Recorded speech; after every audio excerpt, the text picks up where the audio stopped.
여러분, 오늘 이야기는 조금 특별합니다. 평범한 가족의 이야기 같지만 그 안에는 우리가 미처 생각지 못한 삶의 교훈이 담겨 있거든요.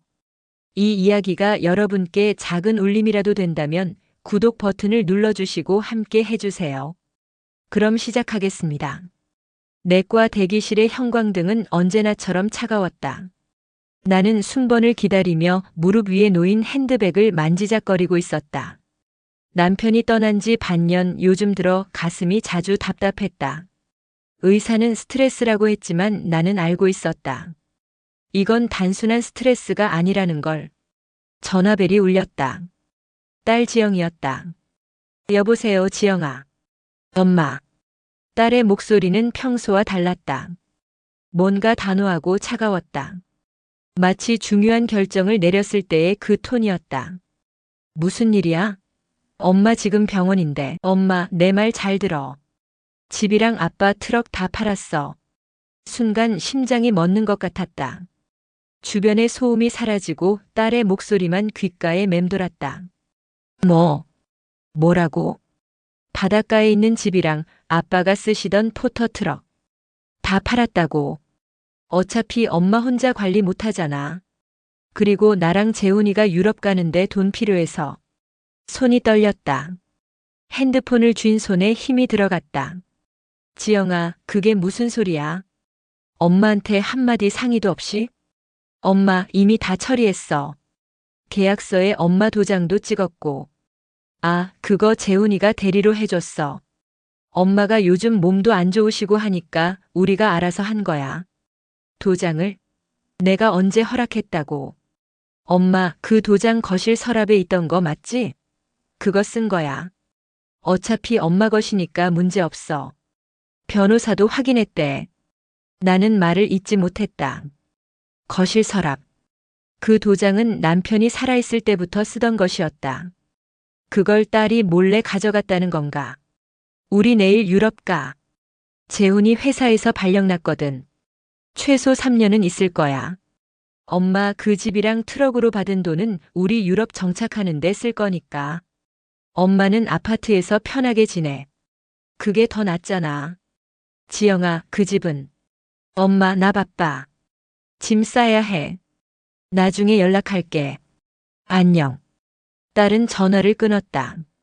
차가운 뚝소리가 귓가에 울렸다. 나는 한동안 멍하니 앉아 있었다. 대기실의 다른 사람들은 각자의 세계에 빠져 있었고 아무도 내 고통을 알지 못했다. 바닷가 집. 그곳은 남편과 내가 25해를 함께 일궈낸 추억이었다. 작은 횟집을 하며 손님들을 맞이하던 그곳. 파도 소리를 들으며 아침을 맞이하던 그곳. 포터트럭은 남편이 새벽마다 몰고 나가 생선을 사오던 우리 가족의 생계였다. 그걸 딸이 팔았다고. 간호사가 내 이름을 불렀지만 나는 일어날 수가 없었다. 다리에 힘이 들어가지 않았다. 가슴이 너무 아팠다. 이건 병이 아니었다.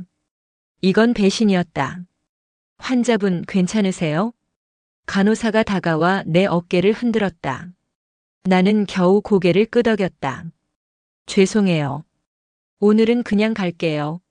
나는 비틀거리며 병원을 나왔다. 밖은 햇살이 따사로웠지만 내 마음은 얼어붙어 있었다. 딸을 믿었다. 남편이 떠난 후 유일한 혈육이라고 생각했다. 그런데 이렇게 배신할 줄은 몰랐다. 택시를 탔다. 기사님은 목적지를 물었지만 나는 한참을 말을 잇지 못했다. 어디로 가야 할까? 이제 바닷가 집도 없고 돌아갈 곳은 이 좁은 아파트뿐이었다. 아줌마, 어디 가실 건데요? 아, 그냥 집으로요. 주소를 말하며 창밖을 바라봤다. 거리의 사람들은 각자의 삶을 살고 있었다. 누구도 내 고통을 알지 못했다. 아니, 알 필요도 없었다. 이건 온전히 내 몫이었다. 집에 도착해 현관문을 열었다. 텅 빈 거실이 나를 맞이했다. 남편의 흔적은 곳곳에 남아 있었지만 이제 딸의 배신으로 그마저도 빛을 잃은 것 같았다. 소파에 주저앉았다. 눈물이 날 것 같았지만 나오지 않았다. 그저 멍하니 천장을 바라볼 뿐이었다.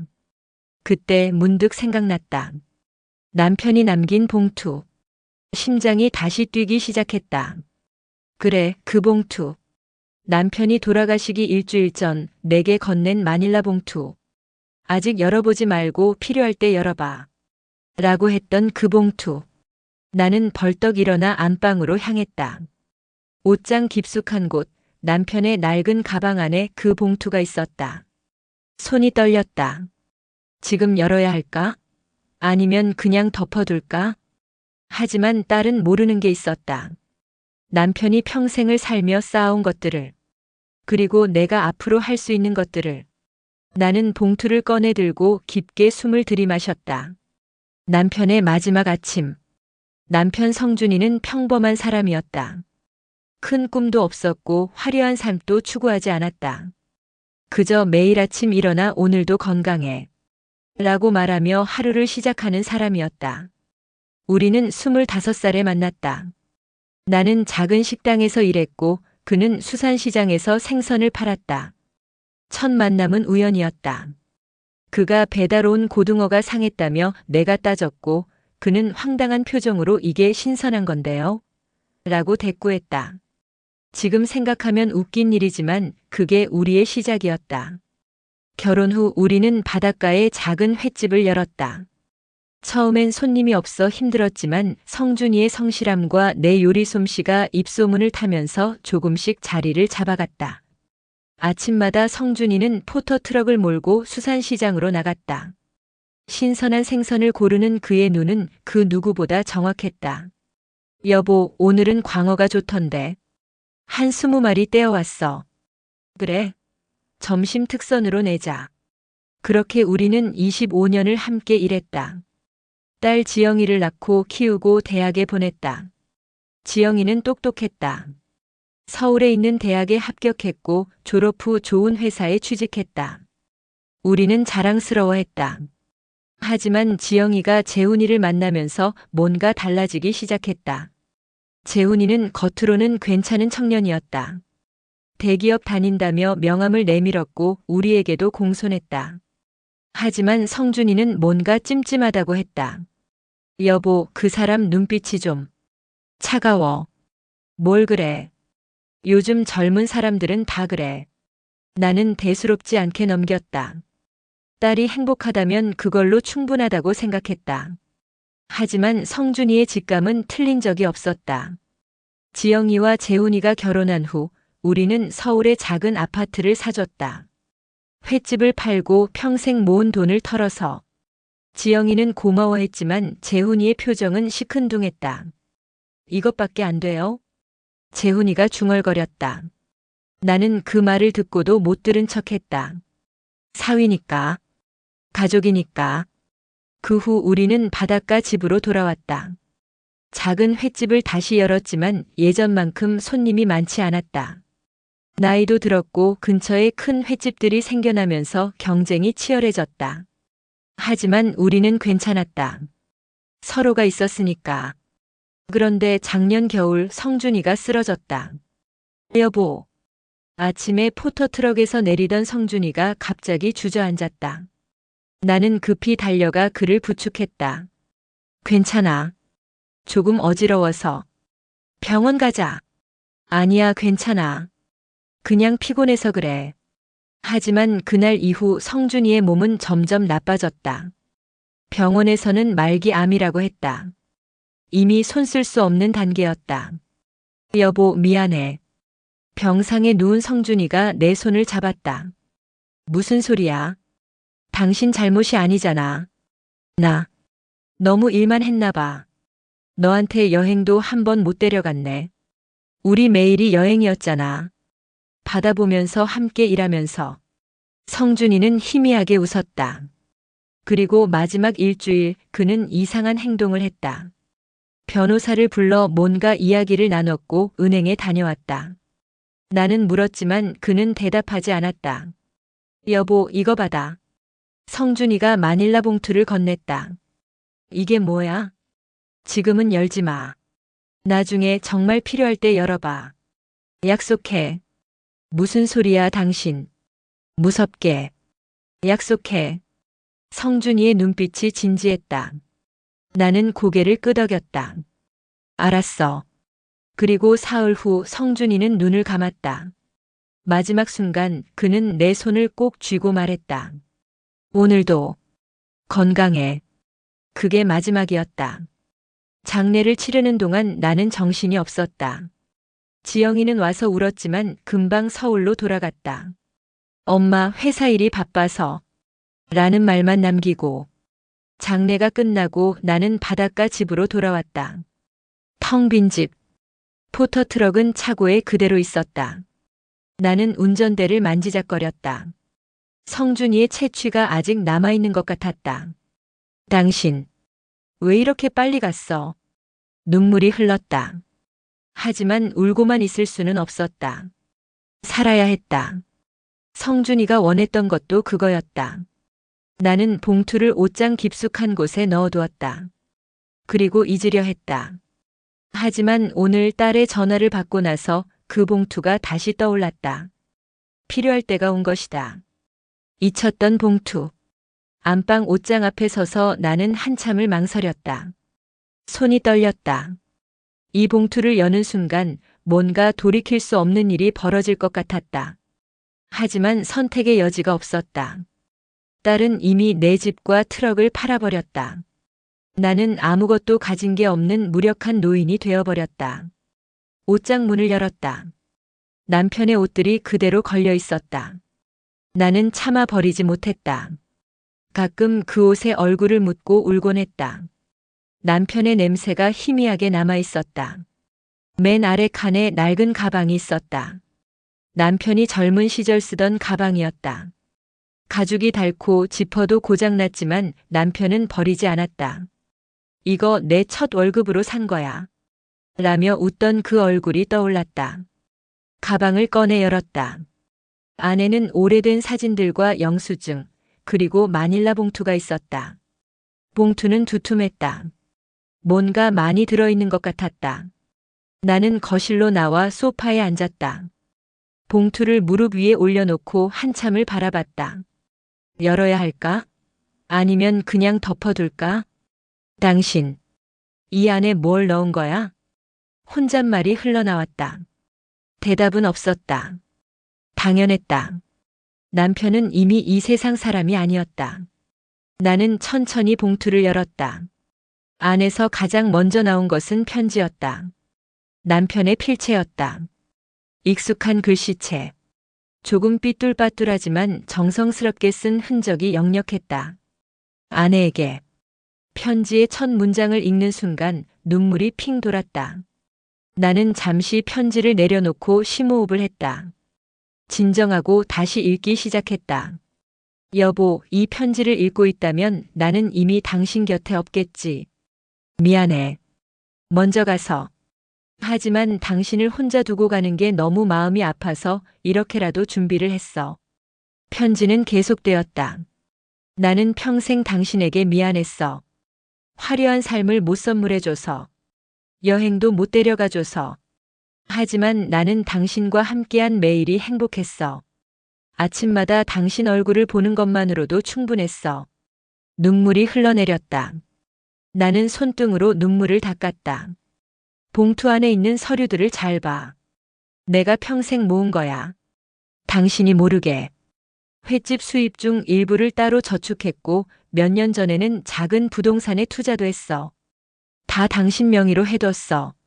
변호사 김용훈 선생님이 다 알고 있으니까 필요하면 연락해. 전화번호는 서류에 있어. 나는 편지를 내려놓고 봉투 안을 뒤졌다. 여러 장의 서류가 나왔다. 부동산 등기부등본, 은행 통장 사본, 주식 계좌 내역. 눈을 의심했다. 이게 다 뭐야? 첫 번째 서류는 바닷가 집 등기부등본이었다. 소유자는 김혜진. 내 이름이었다. 하지만 이건 이미 알고 있던 사실이었다. 문제는 두 번째 서류였다. 서울시 마포구 아파트 등기부등본. 내 눈이 커졌다. 이건 지영이가 사는 아파트였다. 우리가 결혼 선물로 사줬던 그 아파트. 하지만 소유자 이름이 김혜진으로 되어 있었다. 지영이 이름이 아니었다. 이게 무슨. 손이 떨렸다. 나는 계속해서 서류를 넘겼다. 세 번째는 상가 건물 지분이었다. 남편이 10년 전에 친구와 공동으로 투자했다던 그 건물. 나는 실패했을 줄 알았는데 오히려 성공해서 매달 임대 수익이 들어오고 있었다. 내 계좌로. 네 번째는 은행 통장이었다. 잔액이 2억 5천만 원. 나는 숨이 막혔다. 당신, 이걸 어떻게 해? 편지를 다시 집어들었다. 놀랐지? 나도 처음엔 이렇게 될 줄 몰랐어. 그냥 조금씩 모으다 보니까 이렇게 됐어. 횟집이 잘 될 때 매달 100만 원씩 저축했고 친구 따라 투자한 상가가 대박이 났어. 그리고 주식도 조금 했어. 당신은 모르겠지만 나 나름대로 공부 많이 했어.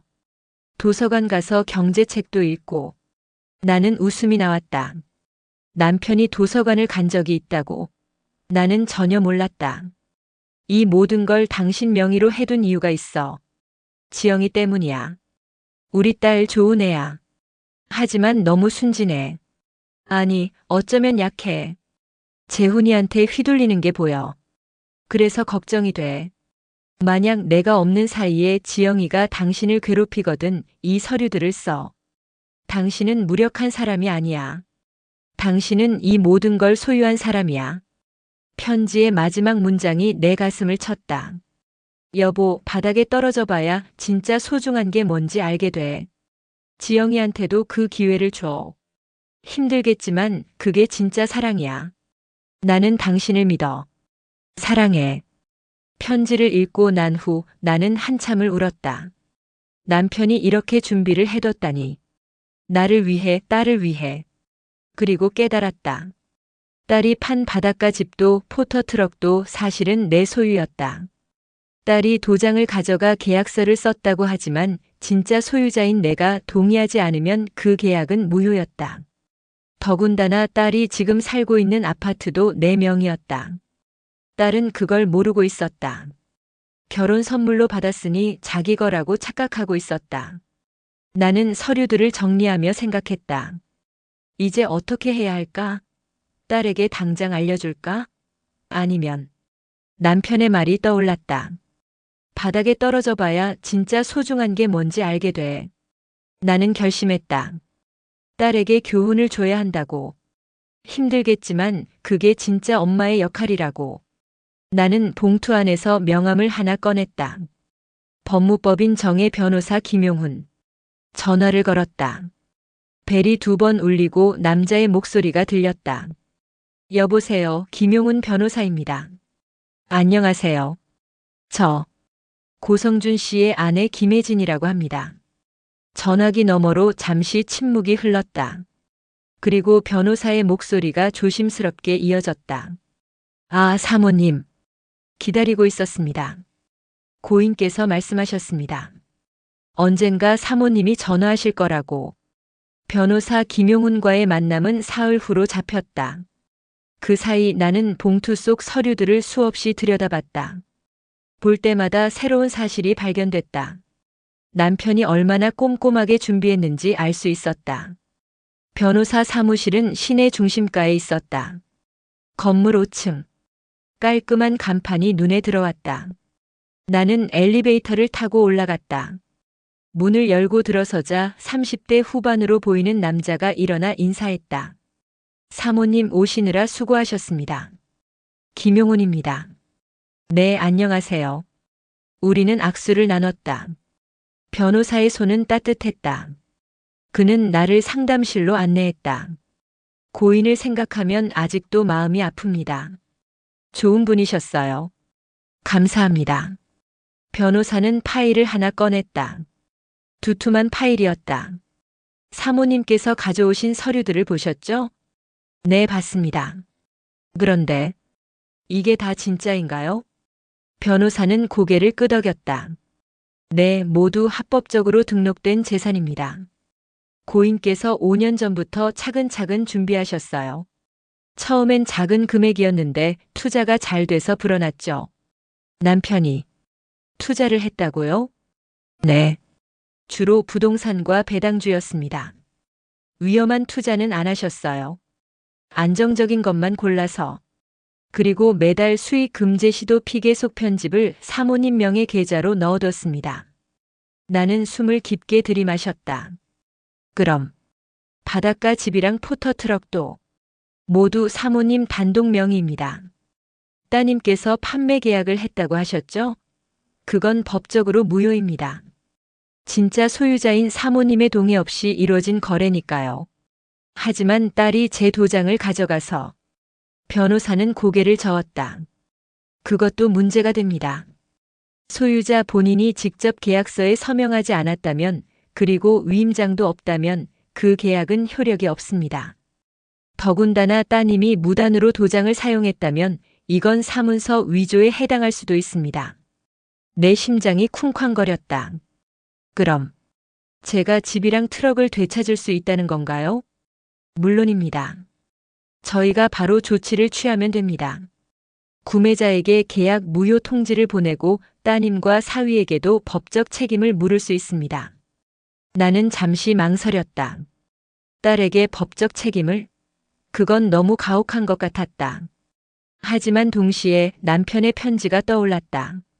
바닥에 떨어져 봐야 진짜 소중한 게 뭔지 알게 돼. 그리고 사모님, 변호사가 다른 서류를 꺼냈다.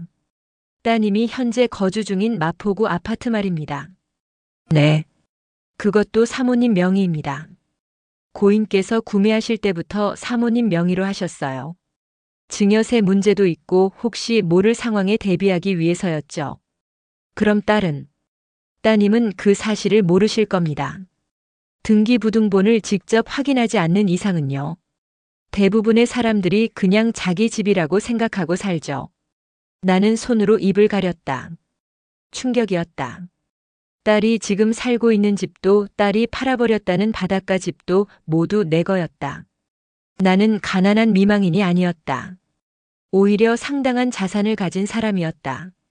변호사님, 저는 목이 메었다. 변호사는 물 한 잔을 건넸다. 천천히 하세요. 충격이 크실 겁니다. 나는 물을 마시고 마음을 진정시켰다. 저는 딸을 법적으로 고소하고 싶지는 않습니다. 하지만 딸이 배워야 할 것 같아요. 제대로. 변호사는 고개를 끄덕이며 미소 지었다. 고인께서 그렇게 말씀하실 줄 알았다고 하시더군요. 사모님은 착하시지만 필요할 땐 단호하실 거라고. 남편이 그런 말을요? 네. 그래서 준비를 해뒀습니다. 변호사는 또 다른 파일을 꺼냈다. 이건 사모님께서 선택하실 수 있는 옵션들입니다. 첫째, 즉시 모든 재산을 회수하고 따님에게 법적 조치를 취한다. 둘째, 천천히 상황을 정리하면서 따님이 스스로 깨닫게 만든다. 셋째, 그냥 모든 걸 덮고 따님께 재산을 증여한다. 세 가지 선택지. 나는 한참을 고민했다. 저는 두 번째요. 현명한 선택입니다. 변호사는 고개를 끄덕였다. 그럼 이렇게 진행하죠. 일단 바닷가 집과 포터트럭 매매 계약을 무효화시킵니다. 구매자에게는 사정을 설명하고 계약금을 돌려드리죠. 그리고 따님에게는 당분간 알리지 않습니다. 네. 그 대신 사모님께서 직접 따님을 지켜보시면서 적절한 시기에 진실을 알려주시는 겁니다. 그 과정에서 따님이 무엇을 배우는지 보시는 거죠. 나는 천천히 고개를 끄덕였다. 그리고 마포구 아파트는? 그건 사모님 판단에 맡기겠습니다. 지금 당장은 그대로 두시고 나중에 필요하면 조치를 취하시면 됩니다. 알겠습니다. 변호사는 서류 몇 장을 내밀었다. 여기 서명해 주시면 제가 모든 절차를 진행하겠습니다. 일주일 정도 걸릴 겁니다. 나는 서류를 읽어보고 서명했다. 내 손은 떨리지 않았다. 오히려 확신에 차 있었다. 감사합니다, 변호사님. 천만에요. 고인께서 부탁하신 일입니다. 그리고 사모님. 변호사가 내 눈을 바라봤다. 고인께서 마지막으로 하신 말씀이 있습니다. 뭐라고 하셨는데요? 내 아내는 강한 사람이야. 힘들어 보여도 결국엔 이겨낼 거야. 그리고 우리 딸도 결국엔 제대로 된 사람이 될 거야. 시간이 걸려도. 그렇게 말씀하셨습니다. 눈물이 또 흘러내렸다. 하지만 이번엔 슬픔의 눈물이 아니었다. 감사함의 눈물이었다. 사무실을 나와 거리를 걸었다. 햇살이 따뜻했다. 사람들이 바쁘게 오갔다. 나는 그들 사이를 천천히 걸으며 생각했다. 딸아, 지영아. 엄마는 너를 사랑해. 하지만 이번만큼은 내가 제대로 배워야 해. 세상이 얼마나 냉혹한지, 돈이 얼마나 무서운지, 그리고 가족이 얼마나 소중한지. 나는 카페에 들어가 커피 한 잔을 주문했다. 창가 자리에 앉아 밖을 바라봤다. 내 옆 테이블에는 젊은 커플이 앉아 있었다. 그들은 웃으며 이야기를 나누고 있었다. 행복해 보였다. 나도 저랬었지. 젊었을 때. 성준이와 함께. 그때는 돈도 없었고 집도 좁았지만 행복했다. 진짜 행복했다. 하지만 지영이는 어떨까? 재훈이와 함께 행복할까? 아니면 돈 때문에, 욕심 때문에 불행해질까? 휴대폰을 꺼내 딸의 번호를 바라봤다. 전화를 걸고 싶었다. 지영아, 사실은 말이야. 하고 모든 걸 말해주고 싶었다. 하지만 참았다. 아직은 아니야. 지영아. 아직은. 변호사와의 만남 이후 일주일이 지났다. 그 사이 많은 일이 벌어졌다. 변호사는 약속대로 움직였고 나는 조용히 지켜봤다. 바닷가 집을 샀다는 구매자에게 변호사가 연락을 했다. 처음에 구매자는 당황했다고 한다. 계약서도 있고 돈도 지불했는데 무슨 소리냐고. 하지만 변호사가 등기부등본과 법적 근거를 제시하자 구매자도 이해했다. 사실 구매자도 뭔가 이상하다고 느꼈다고 한다. 딸이 너무 급하게 팔려고 해서 어머니가 아프셔서 급전이 필요하다고 하더라고요. 그래서 시세보다 싸게 샀는데 이런 사정인 줄 몰랐습니다. 구매자는 착한 사람이었다. 계약금을 돌려받고 이해했다고 했다. 오히려 어머님 건강 챙기세요. 라는 말까지 남겼다. 포터트럭도 마찬가지였다. 중고차 딜러에게 넘어갔던 트럭을 되찾았다. 딜러는 조금 불만스러워했지만 법적으로 문제가 있다는 걸 알고는 순순히 돌려줬다. 그 여자분 되게 급하게 팔더라니까요. 뭐 사정이 있나 보다 했는데 나는 트럭을 직접 보러 갔다. 차고에 서 있는 낡은 포터. 성준이가 15년 동안 몰던 그 트럭. 나는 운전석에 앉아 핸들을 잡았다. 남편의 손때가 묻어 있는 것 같았다. 여보, 우리 트럭 다시 찾았어. 눈물이 났지만 금방 닦았다. 울 때가 아니었다. 이제 시작이었다. 변호사가 다시 연락을 해왔다. 사모님, 따님 쪽에서 아직 아무 연락이 없습니다. 그럴 거예요. 지금 유럽에 있을 테니까. 그런데 사모님, 한 가지 더 조사한 게 있습니다. 뭔데요? 따님의 사위 박재훈 씨 말입니다. 내 심장이 두근거렸다. 재훈이가. 왜요? 제가 개인적으로 조사를 좀 해봤습니다. 고인께서 그 사람을 조심하라고 하셨거든요. 그래서 미리 파악해뒀습니다. 그래서요? 변호사의 목소리가 낮아졌다. 박재훈 씨 빚이 좀 있습니다. 대기업 다닌다고 했지만 사실은 1년 전에 잘렸습니다. 그 후 사업을 한다고 돈을 빌렸는데 실패했어요. 현재 2억 가까운 빚이 있습니다. 나는 숨이 막혔다. 2억이요? 네. 주로 사채입니다. 은행 대출은 더 이상 불가능한 상태고요. 그래서 이번에 유럽 간다고 한 것도 사실은 도망가는 거일 가능성이 큽니다. 그럼 우리 지영이는 모르고 있을 겁니다. 박재훈 씨는 아내에게 거짓말을 해왔던 것 같습니다. 여전히 회사 다니는 척, 돈 잘 버는 척. 나는 의자에 주저앉았다. 머리가 어지러웠다. 그래서 바닷가 집이랑 트럭을 판 거군요. 네, 그 돈으로 빚을 갚으려고 했던 것 같습니다. 하지만 그것만으로는 부족하죠. 그래서 유럽으로 떠난 겁니다. 채권자들을 피해서. 우리 딸은 목이 메었다. 내 딸이 그런 남자에게 속고 있었다니. 사모님 진정하세요. 지금은 따님이 유럽에 있으니 안전합니다. 그리고 채무는 박재훈 씨 개인 명의니까 따님과는 상관없습니다. 하지만 같이 있잖아요. 재훈이랑. 그것도 오래 못 갈 겁니다. 제 생각엔 박재훈 씨가 유럽 가서도 돈 문제로 따님을 괴롭힐 겁니다. 그러다가 결국 변호사는 말을 멈췄다. 나는 알았다. 결국 재훈이가 딸을 버릴 거라는 뜻이었다. 변호사님, 제가 뭘 해야 하죠? 지금은 기다리세요. 따님이 직접 겪어야 합니다. 그래야 배우니까요. 고인께서도 그렇게 말씀하셨습니다. 나는 천천히 고개를 끄덕였다. 힘들었다. 딸이 고통받는 걸 지켜봐야 한다는 게. 하지만 남편 말이 맞았다. 바닥을 알아야 위를 안다. 그날 밤 나는 바닷가 집으로 갔다. 반년 만이었다. 현관문을 열자 먼지 냄새가 났다. 하지만 집은 그대로였다. 우리의 추억이 그대로 남아 있었다. 거실 소파에 앉아 창밖을 바라봤다. 파도 소리가 들렸다. 성준이가 좋아하던 소리였다. 여보, 우리 집 다시 찾았어. 이제 뭘 해야 할까? 대답은 없었지만 나는 알고 있었다. 이 집을 지켜야 한다고. 딸을 위해서. 다음 날부터 나는 이중 생활을 시작했다. 낮에는 서울 아파트에 있으면서 평범한 미망인처럼 살았다. 동네 사람들을 만나면 집을 팔았다. 고 말했다. 딸이 알아서 처리해줘서 다행이야. 라고 웃으며 말했다. 하지만 밤에는 달랐다. 변호사와 연락하며 재산을 정리했다. 상가 건물 임대료를 확인하고 주식 배당금을 챙겼다. 나는 가난한 미망인이 아니었다.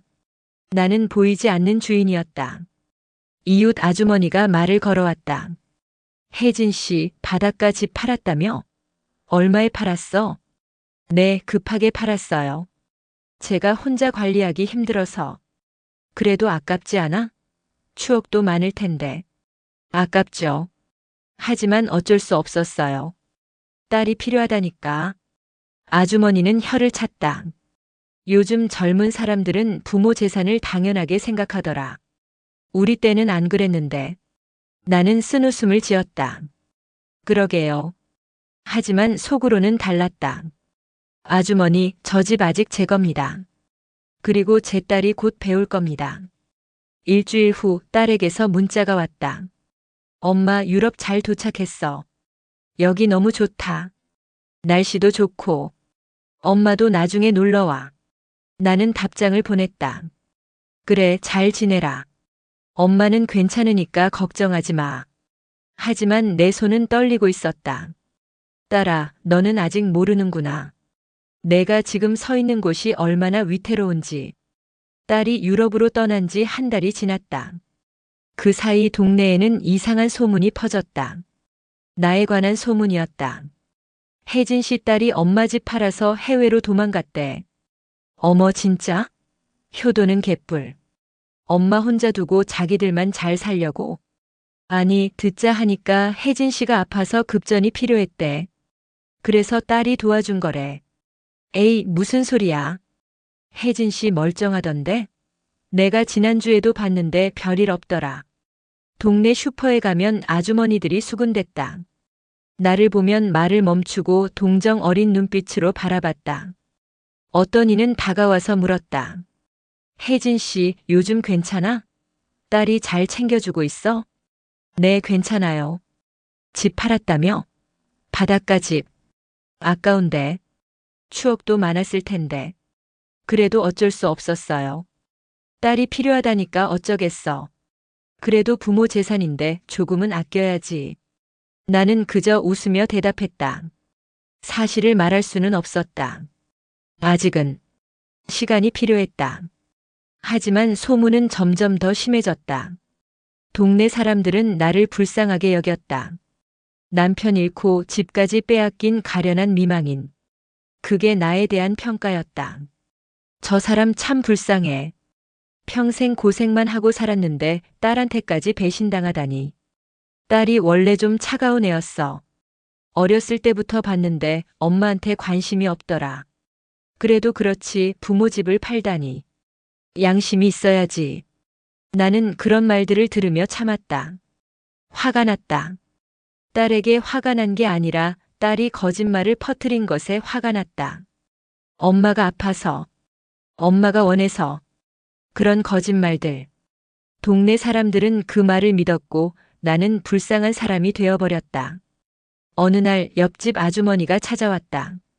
손에는 반찬통을 들고 있었다. 혜진 씨, 이거 먹어. 내가 된장찌개 끓였는데 나눠 먹자. 아이고, 고마워요. 혼자 있으면 밥도 제대로 못 먹잖아. 나라도 챙겨줘야지. 아주머니는 들어와 냉장고에 반찬을 넣으며 말했다. 혜진 씨, 딸한테 너무 서운해하지 마. 젊은 사람들은 원래 그래. 자기 앞가림하기도 바빠. 알아요. 그래도 엄마 집까지 팔 건 아닌데. 나 같으면 화났을 거야. 나는 웃으며 대답했다. 괜찮아요. 지영이도 사정이 있었을 거예요. 혜진 씨는 착해. 너무 착해서 탈이야. 아주머니가 한숨을 쉬며 나갔다. 문을 닫고 나서 나는 거울을 봤다. 거울 속 내 얼굴은 지쳐 보였다. 하지만 눈빛만은 달랐다. 단호했다.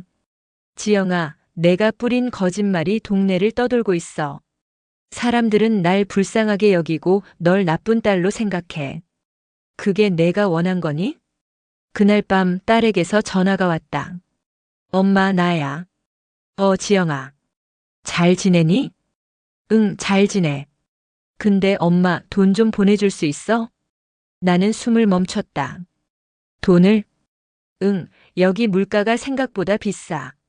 그리고 재훈이가 회사 월급 나오려면 아직 시간이 좀 걸린대. 그래서, 지영아, 너 집이랑 트럭 판 돈은? 그건 다 쓴 것 같아. 비행기표랑 집 구하는 데 쓰고. 여기 집값이 엄청 비싸거든. 나는 웃음이 나왔다. 쓴 웃음이었다. 엄마가 무슨 돈이 있니? 너희가 다 가져갔잖아. 엄마 연금 있잖아. 아빠 국민연금. 그걸로 엄마가 살아야지. 엄마는 큰 돈 안 들잖아. 나 진짜 급해. 한 500만 원만. 500만 원. 딸은 그게 작은 돈인 것처럼 말했다. 지영아, 엄마는 지금 돈이 없어. 미안하다. 엄마, 제발. 나 진짜 힘들어. 재훈이가 자꾸 돈 때문에 짜증내고. 지영아. 내 목소리가 차가워졌다. 엄마한테 돈 달라고 하기 전에 내가 뭘 했는지 생각해봐.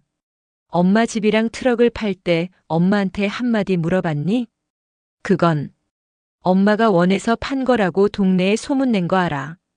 사람들이 다 얘기해. 엄마가 아파서 엄마가 관리 못해서. 그게 내가 한 말이지? 딸은 말이 없었다.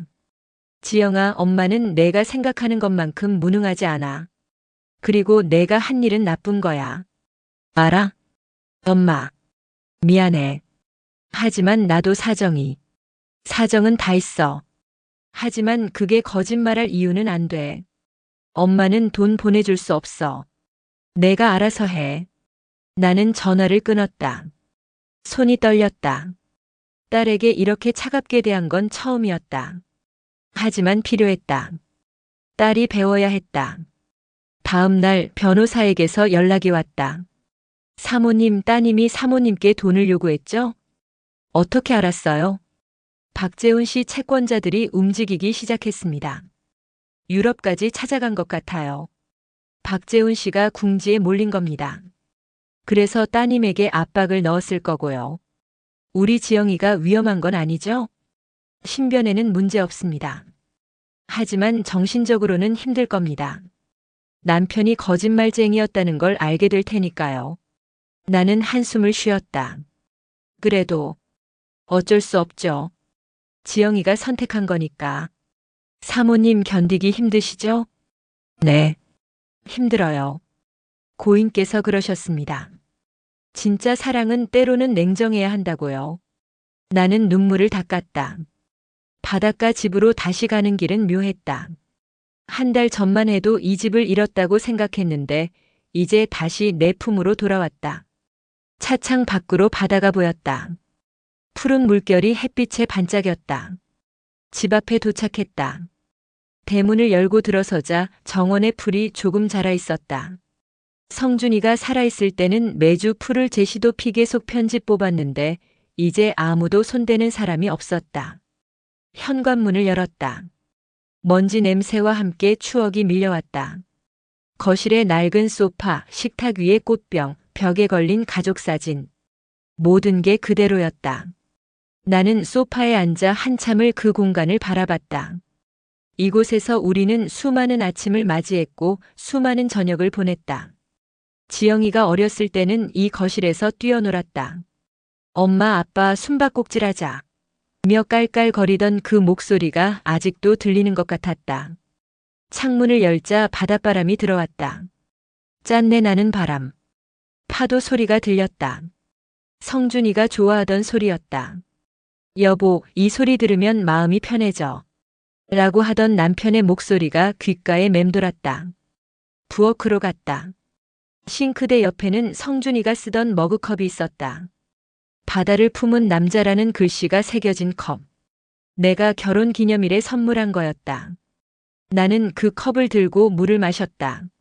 물은 차갑고 깨끗했다. 집을 둘러보며 청소를 시작했다. 먼지를 닦고 바닥을 쓸고 창문을 닦았다. 일하면서 생각했다. 이 집에서 우리가 얼마나 행복했는지. 돈은 많지 않았지만 사랑은 넘쳤었다. 오후가 되자 차고로 갔다. 포터트럭이 그대로 서 있었다. 회색 빛깔의 낡은 트럭. 운전석 문을 열고 안에 앉았다. 핸들을 잡자 남편의 손때가 느껴지는 것 같았다. 시동을 걸었다. 엔진 소리가 요란했지만 정겹게 들렸다. 성준이가 매일 아침 이 트럭을 몰고 수산시장으로 갔었다. 다녀올게 여보. 그 말을 남기고 나는 트럭을 몰고 시장으로 갔다. 수산시장은 여전히 활기찼다.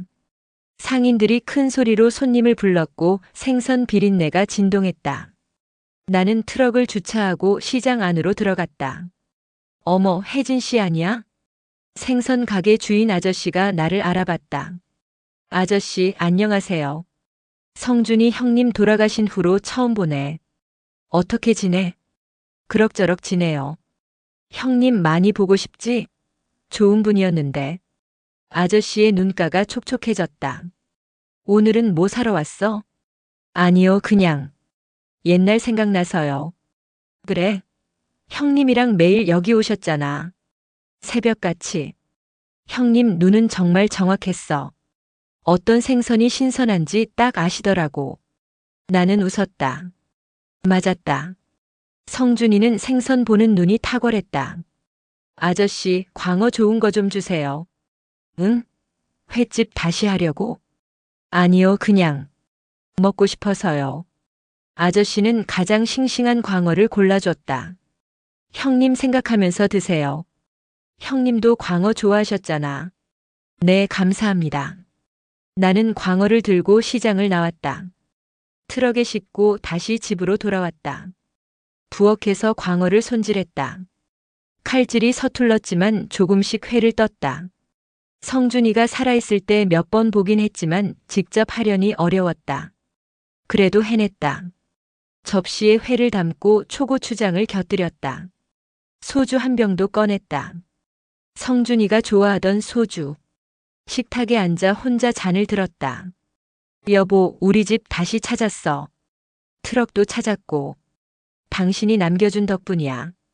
잔을 비우고 회를 한 점 입에 넣었다. 싱싱하고 달콤했다. 눈물이 났다. 당신 없으니까. 정말 힘들어.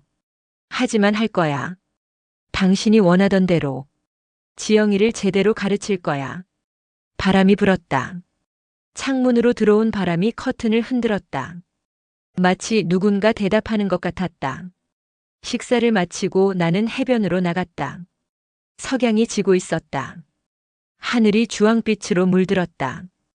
파도가 밀려왔다 밀려갔다. 나는 맨발로 모래를 밟으며 걸었다. 이곳에서 성준이와 산책했던 기억이 났다. 손을 잡고 걸으면서 미래를 이야기했었다. 여보, 우리 늙으면 이 집에서 조용히 살자. 그래, 좋아.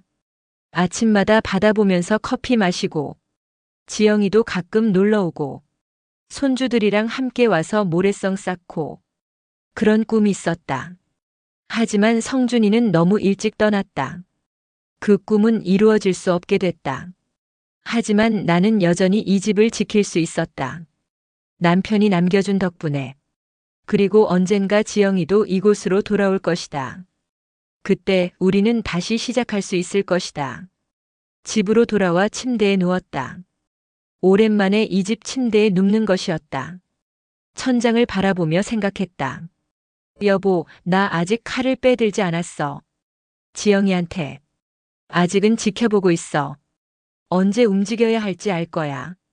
당신이 가르쳐준 대로. 그날 밤 나는 오랜만에 깊이 잠들었다.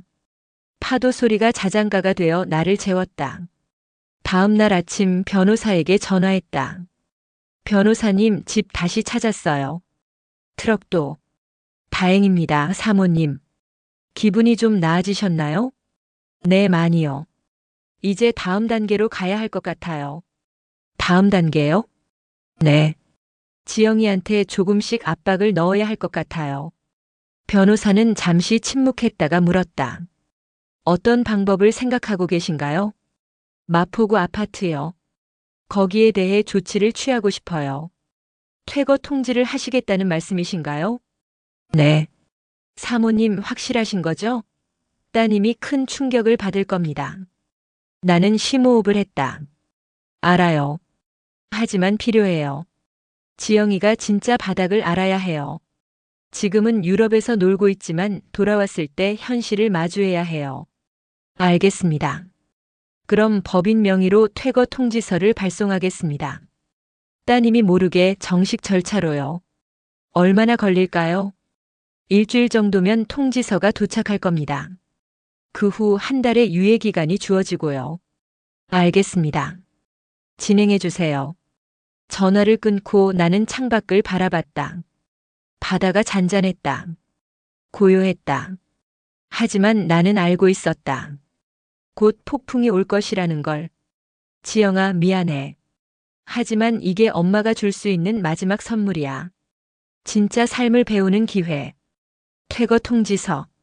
딸이 유럽에 간 지 2달째 되던 날 변호사가 연락을 해왔다. 사모님, 퇴거 통지서가 발송됐습니다. 이틀 후면 따님 아파트에 도착할 겁니다. 알겠습니다. 그런데 사모님, 한 가지 더 알려드릴 게 있습니다. 뭔데요? 박재훈 씨가 유럽에서 문제를 일으켰습니다. 현지 채권자들에게 걸렸어요. 폭력은 아니지만 상당한 압박을 받고 있는 것 같습니다. 내 가슴이 철렁했다. 우리 지영이는요? 따님은 안전합니다. 하지만 박재훈 씨가 따님에게 이혼을 요구했다고 합니다. 뭐라고요? 제 정보원에 따르면 박재훈 씨가 따님 없이 혼자 다른 나라로 도망갈 계획을 세우고 있습니다. 그래서 따님을 떼어놓으려는 거죠. 나는 의자에 주저앉았다. 손이 떨렸다. 그럼 지영이는 지금 혼자 버려질 처지입니다.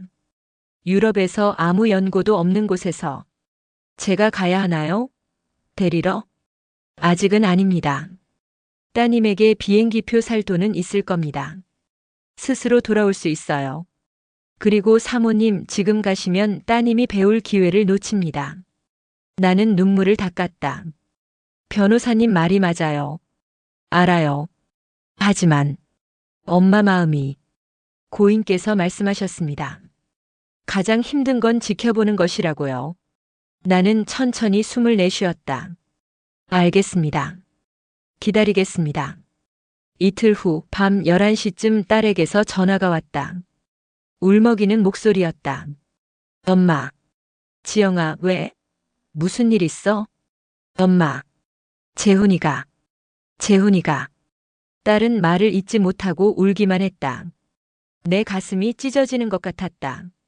진정하고 말해봐. 재훈이가 이혼하재. 나 버리고 혼자 어디 가버렸어. 연락도 안 돼. 뭐라고? 엄마, 나 어떻게 해? 여기 아는 사람도 없고 돈도 없고. 지영아, 일단 한국으로 돌아와. 비행기표 살 돈은 있지? 응. 카드로는 끊을 수 있어. 근데 엄마, 나 집 없어. 우리 집 전세 만료됐대. 집주인이 나가래. 나는 숨을 멈췄다. 퇴거 통지서가 도착한 것이다. 뭐라고? 전세 만료? 응, 우편으로 통지서 왔어. 법인 명의로. 한 달 안에 나가래. 근데 우리 집 전세인 줄 알았는데 월세였대. 그것도 몇 달째 밀렸대. 내 머리가 복잡해졌다. 전세가 아니라 월세? 그것도 밀렸다고? 재훈이가 월세를 안 냈구나. 딸이 흐느꼈다. 엄마, 나 몰랐어. 재훈이가 다 처리한다고 했어. 그런데 알고 보니 회사도 진작에 잘렸고 빚도 엄청 많고 나한테 거짓말만 했어. 지영아, 엄마 미안해. 진짜 미안해. 엄마 집이랑 트럭 판 것도 나 잘못했어. 딸은 목 놓아 울었다. 나도 눈물이 났다. 하지만 참았다. 아직 할 일이 남았다. 지영아, 일단 한국으로 와. 그리고 얘기하자. 근데 엄마, 나 어디서 살아? 집도 없는데. 엄마 집으로 와. 일단은. 엄마 집. 서울 아파트? 응, 일단 여기로 와. 고마워, 엄마. 진짜 미안해. 전화를 끊고 나는 한참을 울었다. 딸이 고통받는 걸 보는 게 이렇게 힘들 줄 몰랐다. 하지만 필요한 일이었다. 딸이 배워야 했다. 변호사에게 전화했다. 변호사님, 지영이가 한국으로 돌아옵니다. 예상했던 일입니다.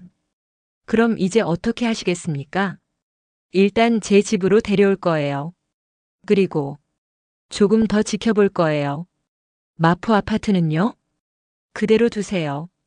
지영이는 자기가 쫓겨났다고 생각하게 해주세요. 진실은 나중에 알려줄게요. 알겠습니다. 현명한 판단이십니다. 일주일 후 딸이 돌아왔다. 공항에서 만난 딸의 모습은 처참했다. 머리는 산발이었고 눈은 퉁퉁 부어 있었다. 캐리어 하나만 끌고 있었다. 엄마. 딸이 내 품에 안겼다. 그리고 울었다. 나는 딸의 등을 토닥이며 참았다. 울면 안 됐다. 엄마로서 강해야 했다. 집에 가자. 택시를 타고 집으로 돌아왔다. 딸은 아무 말도 하지 않았다. 그저 창밖만 바라볼 뿐이었다. 집에 도착해 문을 열어주었다. 딸은 거실에 들어와 주저앉았다. 엄마, 나 망했어. 집도 없고 남편도 없고 돈도 없어. 지영아, 엄마, 나 왜 이렇게 됐을까? 다 내 잘못이야. 재훈이 말만 믿고 엄마한테 못되게 굴고. 딸이 바닥에 엎드려 울었다. 나는 딸 옆에 앉아 머리를 쓰다듬었다. 울어. 실컷 울어. 그리고 나서 생각하자. 딸은 한참을 울었다. 밤이 깊어갈 때까지. 나는 그저 옆에 앉아 있었다. 다음 날 아침 딸이 일어나 식탁에 앉았다. 나는 죽을 끓여 내놓았다. 먹어. 고마워, 엄마. 딸은 숟가락을 들었지만 잘 먹지 못했다. 그저 죽을 휘젓기만 했다. 엄마, 나 이제 어떻게 해야 해? 일단 정리해야지. 내 상황을. 정리. 재훈이한테 이혼 서류가 왔어.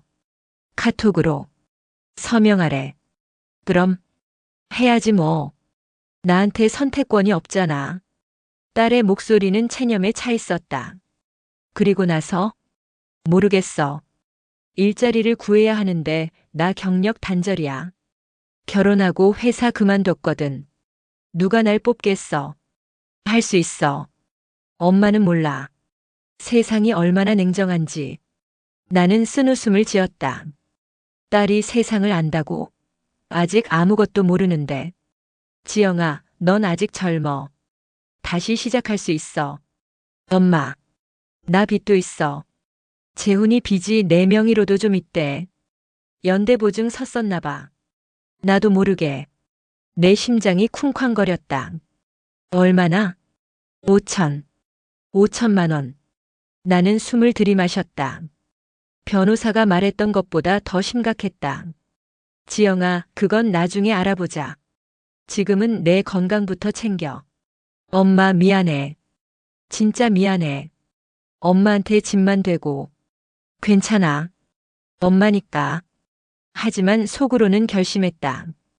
이제 딸에게 진짜 교육이 필요하다고. 바닥을 경험하게 해야 한다고. 그날 밤 변호사에게 전화했다. 변호사님, 지영이 빚 문제 좀 알아봐 주세요. 네, 이미 조사 중입니다. 박재훈 씨가 따님 명의로 대출을 받았습니다. 사문서 위조의 가능성이 큽니다. 그럼 지영이는 법적으로 책임이 없을 수 있습니다. 하지만 증명이 필요합니다. 시간이 좀 걸릴 겁니다. 얼마나요? 최소 6개월. 길면 1년. 그동안 지영이는 채권자들의 독촉을 받을 겁니다. 사모님 힘드시겠지만 이 과정이 필요합니다. 나는 눈을 감았다. 알겠습니다. 딸이 돌아온 지 일주일이 지났다. 그 사이 딸은 방에만 틀어박혀 있었다. 밥도 제대로 먹지 않았다. 가끔 울음소리가 들렸다. 나는 문을 두드렸다. 지영아, 나와서 밥 먹어. 엄마, 난 괜찮아. 괜찮긴 뭐가 괜찮아. 나와. 마지못해 딸이 문을 열었다. 얼굴은 창백했고 눈은 충혈되어 있었다. 지영아, 이러면 안 돼. 일어나야지. 엄마, 나 할 수 있는 게 없어. 집도 없고 돈도 없고 일자리도 없고. 그럼 만들어야지. 어떻게? 나는 딸의 손을 잡았다. 지영아, 엄마가 젊었을 때 얘기해 줄까? 엄마도 너처럼 한때 바닥이었어. 아빠 만나기 전에. 부모님 돌아가시고 혼자 서울 올라와서 갈 곳도 없고 돈도 없었어. 딸이 나를 바라봤다. 그때 엄마가 뭐 했는지 알아? 식당에서 설거지했어. 하루 12시간씩. 손은 트고 허리는 아팠지만 했어. 왜냐하면 살아야 했으니까. 엄마. 지영아, 넌 아직 젊어. 35이면 다시 시작할 수 있어. 엄마는 내가 강한 애라는 거 알아. 그러니까 일어나. 딸의 눈에 눈물이 고였다. 엄마, 나 무서워. 다시 시작하는 게. 무서운 게 정상이야. 하지만 해야 해. 그날부터 나는 딸을 조금씩 밖으로 끌어냈다. 산책을 시키고 밥을 같이 먹게 하고 구직 사이트를 함께 봤다. 이건 어때? 사무직. 엄마, 나 경력 단절이라고. 안 뽑아줘. 지원이나 해봐. 안 되면 다른 것도 찾고. 딸은 마지못해 이력서를 썼다. 하지만 결과는 참담했다. 10군데 지원해서 전부 떨어졌다. 봤지? 나 안 돼. 그럼 다른 걸 해. 다른 게 뭐가 있어? 나는 잠시 생각하다가 말했다. 청소. 뭐? 청소일. 돈은 되고 당장 시작할 수 있어. 딸의 얼굴이 굳어졌다. 엄마, 나보고 청소하래? 왜 안 돼? 엄마도 했는데. 나는 대학 나왔어. 좋은 회사도 다녔고. 그래서? 그게 지금 무슨 소용이야? 딸은 말이 없었다. 지영아, 일은 귀천이 없어. 청소도 훌륭한 일이야. 돈 벌고 자립할 수 있으면 그게 최고야. 하지만은 없어. 너 지금 빚이 5천만 원이야. 그거 갚으려면 일해야지. 딸은 고개를 떨궜다. 다음 날 나는 딸을 데리고 인력사무소에 갔다.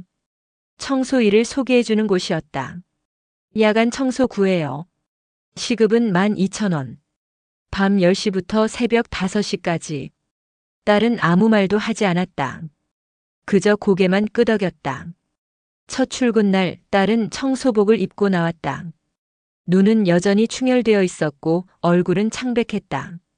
지영아, 힘들면 언제든지 그만둬도 돼. 아니, 할 거야. 엄마 말대로 일은 귀천이 없으니까. 딸은 문을 나갔다. 나는 창문으로 딸의 뒷모습을 바라봤다. 작고 외로워 보였다. 그날 밤 딸은 새벽 6시에 돌아왔다. 온몸에서 땀 냄새가 났다. 엄마, 나 못할 것 같아. 무슨 일 있었어? 너무 힘들어. 무릎 꿇고 바닥 닦고 화장실 청소하고. 나 이런 거 해본 적 없어. 처음이니까 그래. 익숙해지면 괜찮아질 거야. 엄마, 나 진짜. 딸이 울음을 터뜨렸다. 나는 딸을 안아줬다. 울어. 실컷 울어. 그리고 내일 또 가. 내일도 가야 해? 그래, 내일도 모레도.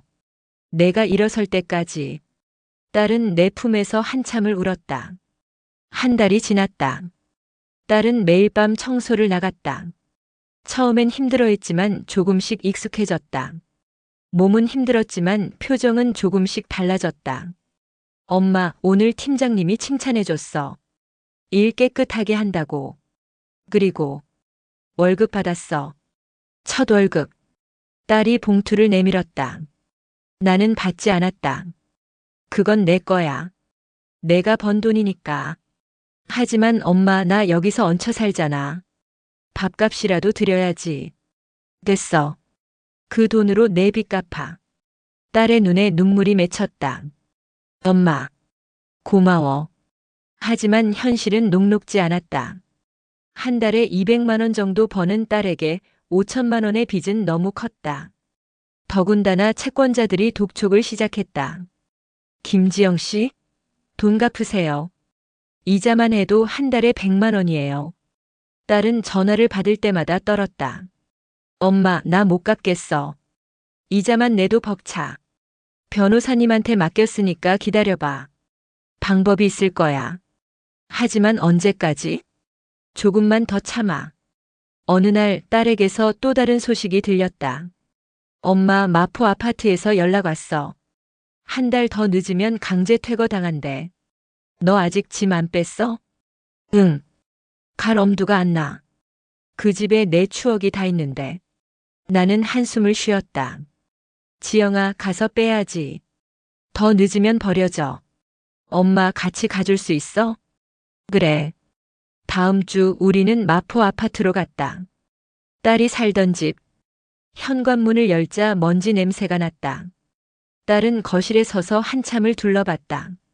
여기서 재훈이랑 행복했었는데. 지영아, 과거는 과거야. 이제 짐 싸자. 우리는 함께 짐을 쌌다. 옷가지, 그릇, 사진들. 딸은 사진을 보며 울었다. 엄마, 이 사진 봐. 신혼여행 갔을 때. 사진 속에서 딸과 재훈이가 웃고 있었다. 행복해 보였다. 그때는 진짜 사랑한다고 생각했어. 재훈이를 사랑했겠지. 그때는. 근데 다 거짓말이었어. 재훈이는 날 이용한 거였어. 엄마 재산 노리고. 나는 딸의 어깨를 안았다. 지영아, 그 사람이 나쁜 거지. 내 잘못이 아니야. 하지만 나도 잘못했어. 엄마한테. 엄마 집이랑 트럭 판 것도 거짓말한 것도 다 내 잘못이야. 딸이 내 앞에 무릎을 꿇었다. 엄마, 미안해. 진심으로 미안해. 나 정말 나쁜 딸이었어. 나는 딸을 일으켰다. 일어나. 무릎 꿇을 필요 없어. 엄마. 지영아, 엄마는 화 안 나. 속상하지. 하지만 화는 안 나. 왜냐하면 넌 내 딸이니까. 딸이 내 품에 안겨 울었다. 나도 같이 울었다. 이제는 울어도 괜찮았다. 짐을 다 싸서 이사짐 센터 트럭에 실었다. 아파트를 나오며 딸이 뒤를 돌아봤다. 안녕, 내 집. 지영아, 가자. 우리는 택시를 타고 집으로 돌아왔다. 짐을 작은 창고에 넣고 거실에 앉았다. 엄마, 나 이제 정말 아무것도 없어. 집도 없고 남편도 없고. 지영아, 넌 있어.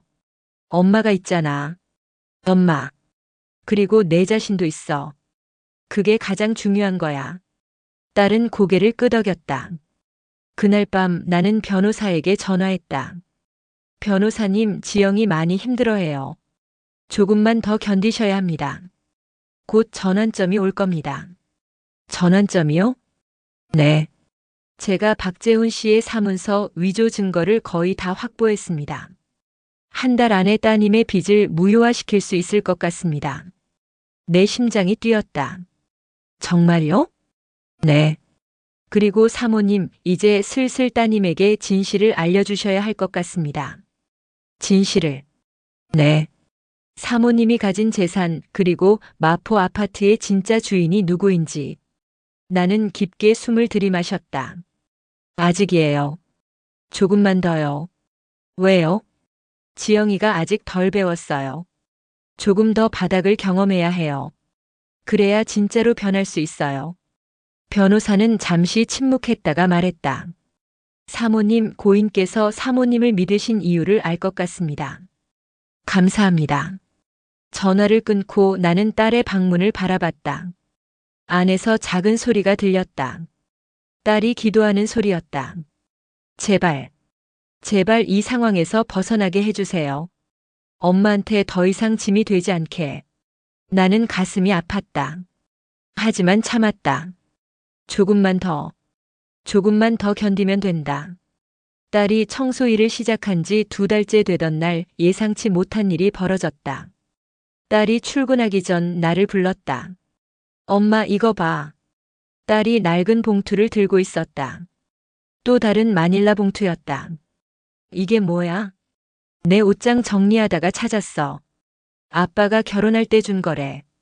근데 나 까먹고 있었어. 안 열어봤어. 내 심장이 쿵쾅거렸다. 성준이가 딸에게도 봉투를 남겼다니. 열어봐. 딸이 조심스럽게 봉투를 열었다. 안에는 편지 한 장과 은행 키가 있었다. 아빠 편지네. 딸이 편지를 읽기 시작했다. 나도 옆에서 함께 읽었다. 지영아, 이 편지를 읽고 있다면 나는 이미 없겠지. 미안하다. 아빠가 내 결혼식도 못 봤네. 하지만 아빠는 내가 행복하길 바란다. 이 키는 은행 금고 키야. 거기에 내 엄마를 위한 선물이 있어. 힘들 때 꺼냈어. 하지만 기억해라. 돈보다 소중한 건 사람이야. 특히 내 엄마. 엄마를 잘 모셔라. 사랑한다, 우리 딸. 딸이 울기 시작했다. 아빠, 미안해. 나 아빠 말 안 지켰어. 엄마한테 못되게 굴었어. 지영아, 엄마, 이 금고 가보자. 아빠가 뭘 남겨놨는지. 다음 날 우리는 은행으로 갔다. 금고를 열자 안에는 작은 상자가 있었다. 상자를 열자 보석들이 가득했다. 목걸이, 반지, 귀걸이. 모두 값비싼 것들이었다. 이게 뭐야? 딸이 놀라서 말했다. 아빠가 언제 이런 걸. 나도 놀랐다. 남편이 이런 것까지 준비했다니. 엄마, 이거 팔면 돈이 꽤 될 것 같아. 딸이 보석을 만지작거렸다. 지영아, 이건. 엄마, 이걸 팔면 내 빚 갚을 수 있어. 5천만 원 정도면 되잖아. 나는 딸을 바라봤다. 딸의 눈에는 희망이 보였다. 하지만 동시에 욕심도 보였다. 지영아, 그건 내 아빠가 엄마를 위해 남긴 거야. 알아. 근데 엄마, 나 진짜 힘들어. 이 빚만 갚으면 다시 시작할 수 있을 것 같아. 지영아. 나는 딸의 손을 잡았다. 이 보석을 팔면 당장은 편해질 거야. 하지만 넌 배우지 못해. 뭘 배우는데? 진짜 가치가 뭔지. 돈이 다가 아니라는 걸. 딸은 고개를 숙였다. 엄마 말이 맞아. 알아. 근데 나 너무 힘들어. 알아. 하지만 조금만 더 견뎌. 우리는 보석을 다시 금고에 넣고 나왔다. 딸은 아쉬운 표정이었다. 엄마, 정말 안 팔 거야? 지영아, 넌 지금 시험을 받고 있어. 아빠가 주신 시험. 시험? 그래. 내가 돈을 택할지 아니면 다른 걸 배울지. 딸은 한참을 생각하더니 고개를 끄덕였다. 알았어. 안 팔게. 아빠가 원하시는 대로. 나는 딸을 안아줬다. 잘했어, 지영아. 하지만 그날 밤 딸은 또 채권자에게서 전화를 받았다. 김지영 씨, 이번 주까지 200만 원 입금 안 하시면 법적 조치 들어갑니다. 딸이 떨며 전화를 끊었다. 엄마. 나 200만 원이 없어. 이번 달 월급은 다 이자 갚는 데 썼어. 지영아, 엄마 미안한데 200만 원만 빌려줄 수 있어? 나는 지갑을 열었다. 안에는 300만 원이 있었다. 이번 달 생활비였다. 여기. 엄마 고마워. 꼭 갚을게. 됐어. 갚지 마. 엄마가 주는 거야. 딸이 돈을 받아들고 울었다.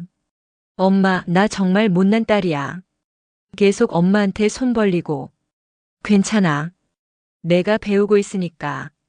하지만 속으로는 생각했다. 이제 슬슬 끝을 내야겠어. 지영이도 나도 더 이상은 힘들어. 다음 날 변호사에게 전화했다. 변호사님, 지영이 빚 무효화 언제쯤 가능해요? 다음 주면 서류가 다 나옵니다. 박재훈 씨의 사문서 위조가 명확하게 증명됐습니다. 그럼 네, 따님의 5천만 원 빚은 모두 사라집니다. 법적으로 따님은 아무 책임이 없습니다. 나는 눈물이 났다. 감사합니다, 변호사님. 그리고 사모님, 이제 따님에게 모든 걸 말씀하시는 게 좋겠습니다. 더 이상 숨기시면 따님이 더 힘들어할 것 같습니다. 알겠습니다. 다음 주에 말할게요. 현명한 선택이십니다. 전화를 끊고 나는 창밖을 바라봤다. 하늘이 맑았다. 드디어 끝이 보였다. 길고 긴 여정의 끝이. 그날 밤 딸이 청소 일을 마치고 돌아왔다. 평소보다 일찍 왔다. 엄마, 나 오늘 조퇴했어. 왜? 어디 아파? 아니, 팀장님이 그러래. 너무 열심히 일한다고. 오늘은 일찍 가서 쉬래. 딸이 웃었다. 오랜만에 보는 진짜 웃음이었다. 엄마, 나 깨달은 게 있어. 뭔데? 일은 정말 귀천이 없어. 청소일도 훌륭한 일이야. 나 이거 하면서 많이 배웠어. 뭘 배웠는데? 사람들이 다 열심히 산다는 거. 새벽에 일하는 사람들, 낮에 일하는 사람들 다들 자기 자리에서 최선을 다하더라고. 나만 힘든 게 아니었어. 나는 딸을 안아줬다. 지영아, 넌 많이 컸어. 엄마 덕분이야. 엄마가 포기 안 하고 날 지켜봐줘서. 엄마니까. 우리는 함께 밤늦도록 이야기를 나눴다. 과거에 대해서, 미래에 대해서. 딸은 많이 변해 있었다. 예전에 그 오만하고 욕심 많던 지영이가 아니었다. 성준아, 우리 딸 드디어 배웠어. 이제 말해줘도 될 것 같아. 나는 속으로 남편에게 말했다. 딸이 청소 일을 시작한 지 석 달이 지났다. 딸은 완전히 달라져 있었다. 몸은 여전히 힘들었지만 표정은 밝아졌다. 불평도 줄었다. 엄마, 오늘 새로 들어온 아줌마한테 일 가르쳐줬어. 그래? 잘했네. 그 아줌마 남편 사고로 잃고 혼자 애 셋 키우신대. 나보다 훨씬 힘든데도 웃으시더라고. 세상에는 힘든 사람들이 많아. 응. 나만 힘든 줄 알았는데 아니더라. 모두가 각자의 무게를 지고 살아. 딸의 말에 나는 뭉클했다. 정말로 딸이 배우고 있었다. 어느 날 딸이 작은 봉투를 내밀었다. 엄마, 이거. 뭔데? 내 월급. 전부는 아니고 50만 원. 받아줘. 지영아, 됐어. 내 돈 쓰라고. 안 돼. 엄마가 나 먹여주고 재워주잖아. 이 정도는 드려야지. 딸의 눈빛이 진지했다. 나는 봉투를 받았다. 고마워, 지영아. 엄마, 내가 고마워. 나 안 버렸잖아. 버릴 리가 있니? 넌 내 딸인데. 딸이 내 손을 잡았다. 엄마, 나 이제 알아. 세상에서 가장 소중한 게 뭔지. 돈도 아니고 집도 아니고 남편도 아니야. 바로 가족이야. 엄마야. 나는 울컥했다. 지영아. 미안해, 엄마. 그동안 엄마를 너무 당연하게 생각했어. 엄마 사랑을 몰랐어. 괜찮아. 이제 알았으면 됐어. 우리는 서로를 안고 한참을 울었다. 그 무렵 변호사에게서 연락이 왔다. 사모님, 다음 주 수요일에 사무실로 오실 수 있으세요? 따님과 함께요. 무슨 일인데요? 중요한 서류를 전달해 드려야 합니다. 그리고 모든 진실을 말씀드릴 때가 된 것 같습니다. 내 심장이 두근거렸다. 알겠습니다. 딸에게 말했다. 지영아, 다음 주 수요일에 변호사 사무실 가자. 왜? 무슨 일이야? 내 빚 관련해서. 좋은 소식이 있을 것 같아. 정말? 엄마 혹시? 응, 해결될 수도 있어. 딸의 얼굴이 환해졌다.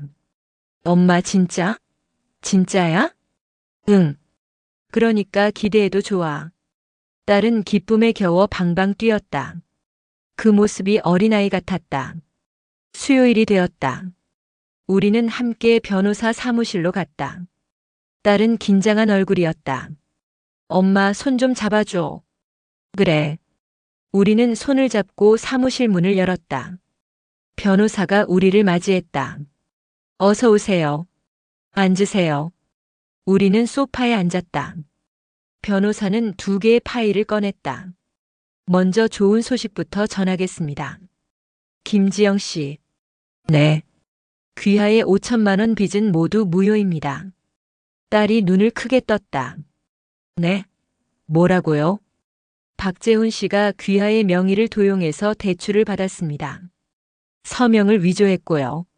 증거가 명확합니다. 따라서 법적으로 귀하는 아무 책임이 없습니다. 딸이 울기 시작했다. 정말요? 진짜예요? 네. 이미 채권자들에게 통보했습니다. 더 이상 독촉 전화도 오지 않을 겁니다. 아, 감사합니다. 정말 감사합니다. 딸이 변호사에게 연신 고개를 숙였다.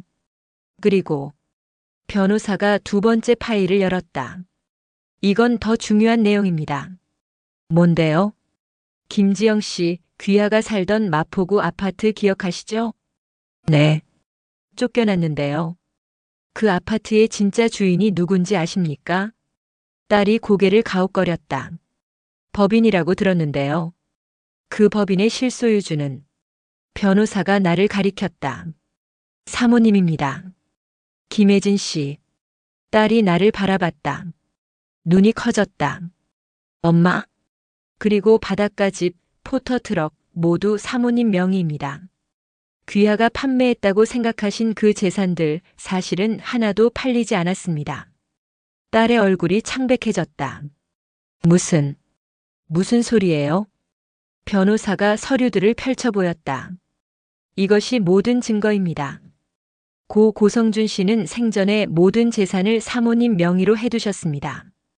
따님이 판매 계약을 했지만 진짜 소유자인 사모님의 동의 없이 이뤄진 거래라 법적으로 무효였습니다. 딸이 떨리는 손으로 서류를 집어들었다. 그럼 엄마가 진짜 주인이었어? 네. 딸이 나를 바라봤다. 눈에는 충격과 혼란이 가득했다. 엄마, 왜 말 안 했어? 나는 천천히 입을 열었다. 지영아, 넌 배워야 했어. 뭘 배우는데? 세상이 얼마나 냉혹한지, 돈이 없다는 게 얼마나 힘든지, 그리고 가족이 얼마나 소중한지. 딸의 눈에서 눈물이 흘렀다. 그래서 날 일부러 바닥에 떨어뜨린 거야?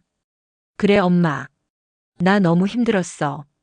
청소하면서 독촉 전화 받으면서. 알아. 하지만 그 시간들이 널 변화시켰어. 안 그래? 딸은 말이 없었다.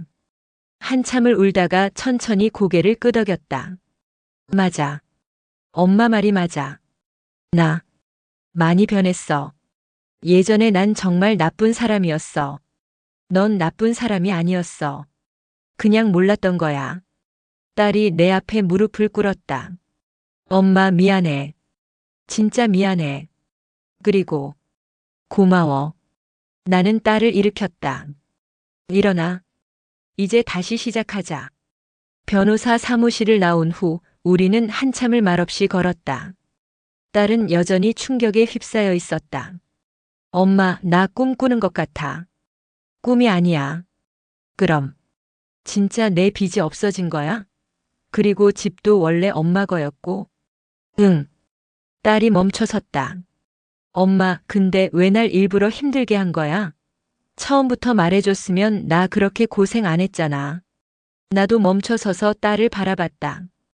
지영아, 만약 내가 처음부터 말했다면 넌 어땠을 것 같아? 그야. 안심하고. 그리고 딸은 말을 멈췄다. 변하지 않았겠지. 여전히 돈을 당연하게 생각하고 엄마를 무시하고 재훈이 같은 사람한테 속고. 딸의 얼굴이 빨개졌다. 맞아. 엄마 말이 맞아. 나 변하지 않았을 거야. 사람은 바닥을 알아야 위를 알아. 내 아빠가 그렇게 말씀하셨어. 아빠가. 응. 아빠가 모든 걸 준비해 주셨어. 나를 위해서, 너를 위해서. 우리는 카페에 들어가 앉았다. 딸은 커피를 마시며 조용히 말했다. 엄마, 나 청소 일 계속할래. 응? 응. 그만두지 않을래. 나 그 일하면서 많이 배웠어. 그리고 돈 벌어서 엄마한테 드리고 싶어. 나는 웃었다. 지영아, 엄마는 돈 필요 없어. 알아. 엄마가 재산 많다는 거 이제 알았어. 근데 그게 중요한 게 아니야. 내가 엄마한테 뭔가 해드리고 싶은 거야. 처음으로. 나는 딸의 손을 잡았다. 고마워, 지영아.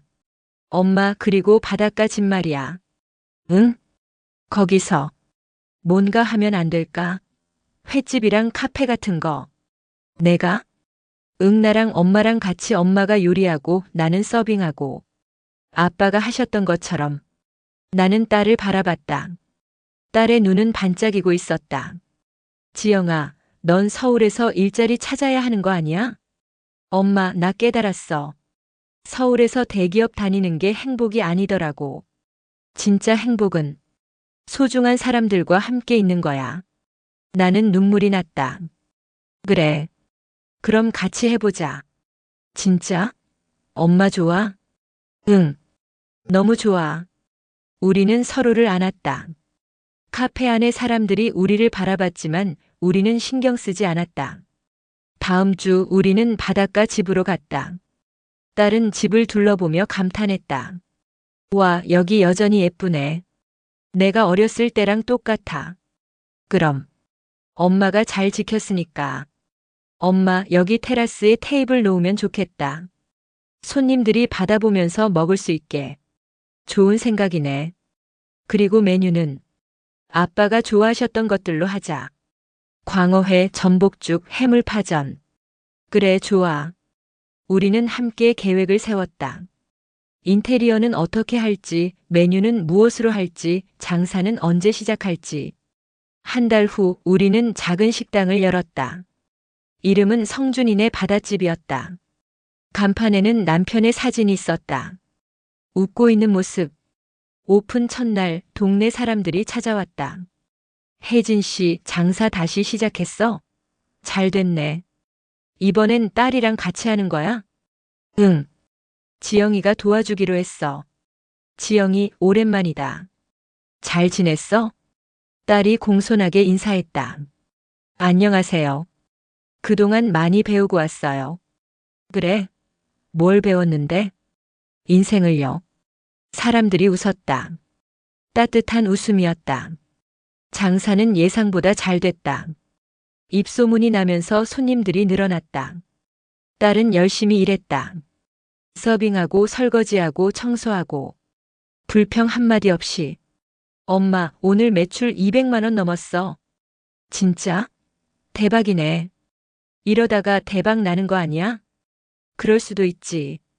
우리는 웃으며 함께 정리했다.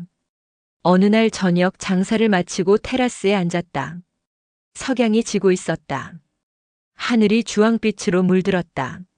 엄마, 행복해? 응. 너는? 나도. 진짜 행복해. 이렇게 행복한 거 처음이야. 재훈이랑 있을 때는 딸이 고개를 저었다. 그건 행복이 아니었어. 그냥 착각이었어. 돈 있고 좋은 집 있으면 행복할 줄 알았는데 아니더라. 그럼 진짜 행복은 뭐야? 딸이 내 손을 잡았다. 이거. 엄마랑 함께 있는 거. 바다 보면서 일하면서 대화하면서. 이게 진짜 행복이야. 나는 딸을 안아줬다. 지영아, 엄마도 그래. 너랑 함께 있으니까 행복해. 엄마, 나 앞으로 엄마 잘 모실게. 약속해. 알아. 엄마가 믿어. 파도 소리가 들렸다. 성준이가 좋아하던 소리. 나는 하늘을 바라봤다. 여보, 봤어? 우리 딸 제대로 배웠어. 이제 괜찮을 거야. 바람이 불었다. 따뜻한 바람이었다. 몇 달 후 딸이 새로운 제안을 했다. 엄마, 나 생각이 있어. 뭔데? 이 바닷집을 쉼터로도 쓰면 어떨까? 쉼터? 응. 나처럼 힘든 사람들 있잖아. 이혼하고 빚 있고 갈 곳 없는 사람들. 그 사람들한테 잠깐이라도 쉴 곳을 주는 거야. 나는 딸을 바라봤다. 딸의 눈은 진지했다. 무료로? 응. 며칠이라도 좋으니까. 여기서 쉬면서 다시 일어설 힘을 얻게 하는 거야.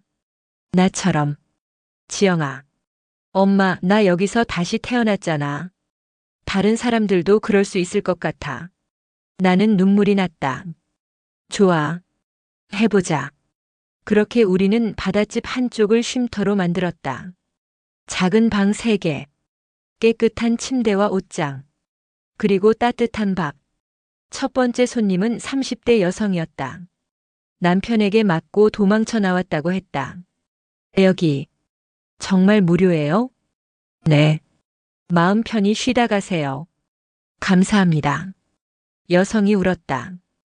딸이 그녀를 안아줬다. 괜찮아요. 저도 그랬어요. 바닥까지 떨어졌었어요. 근데 여기서 다시 일어났어요. 정말요?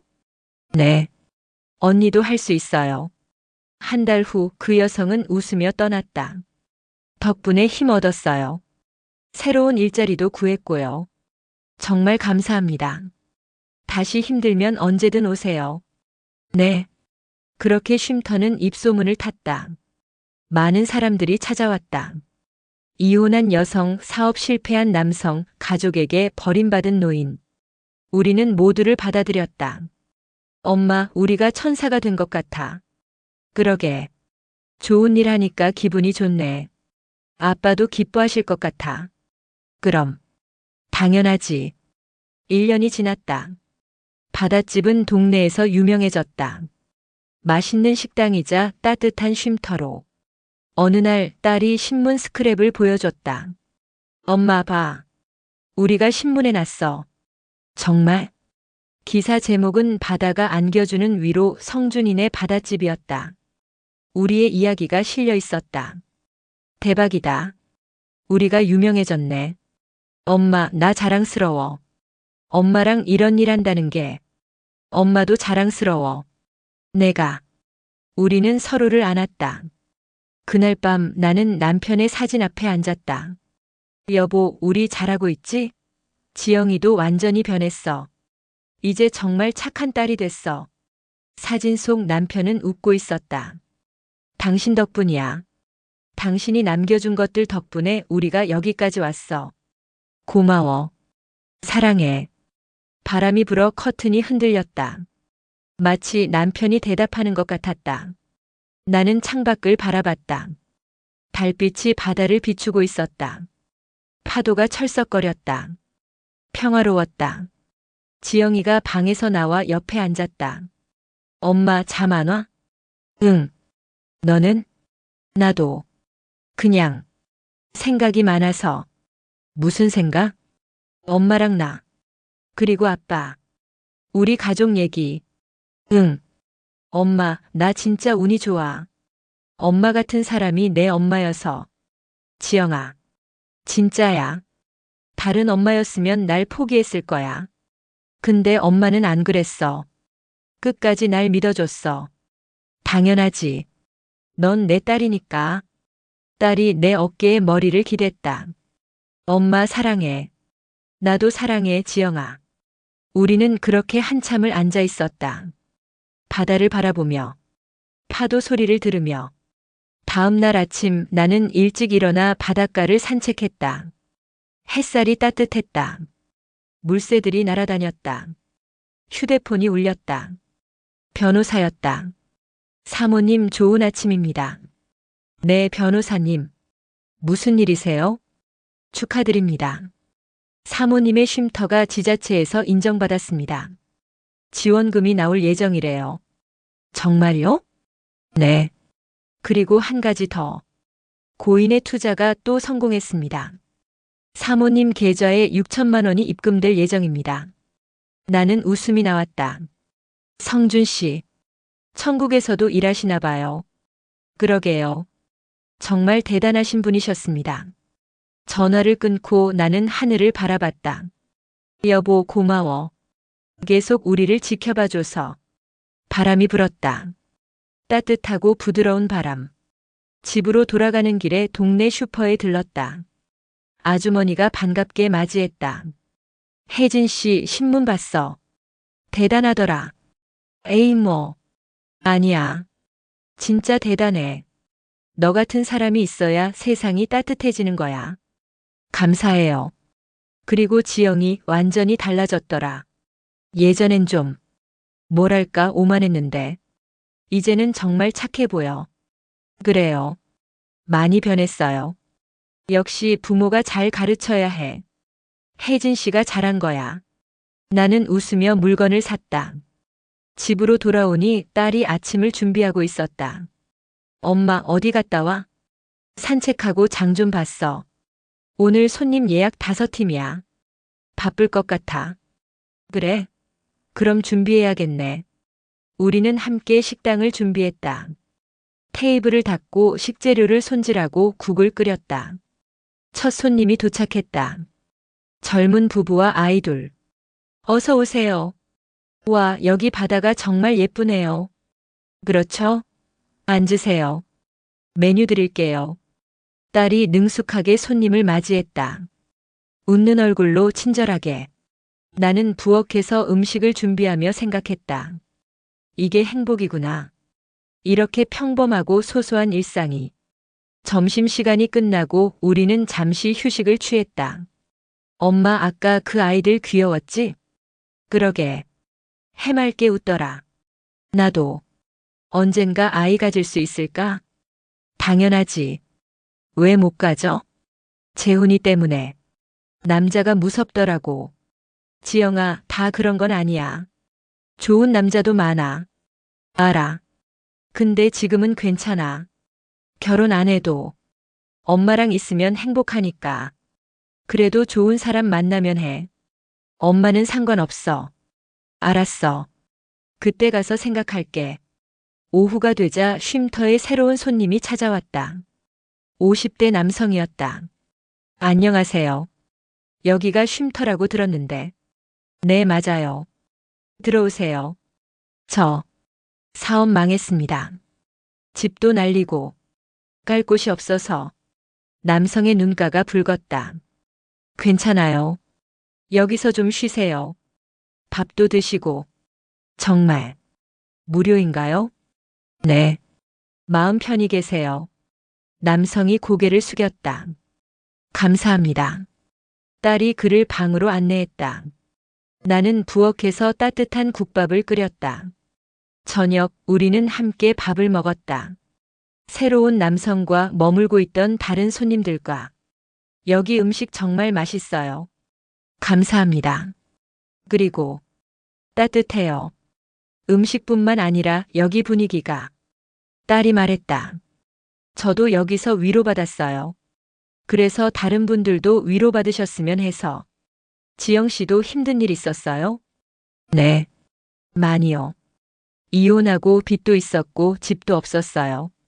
진짜요? 그런데 어떻게? 엄마 덕분이에요.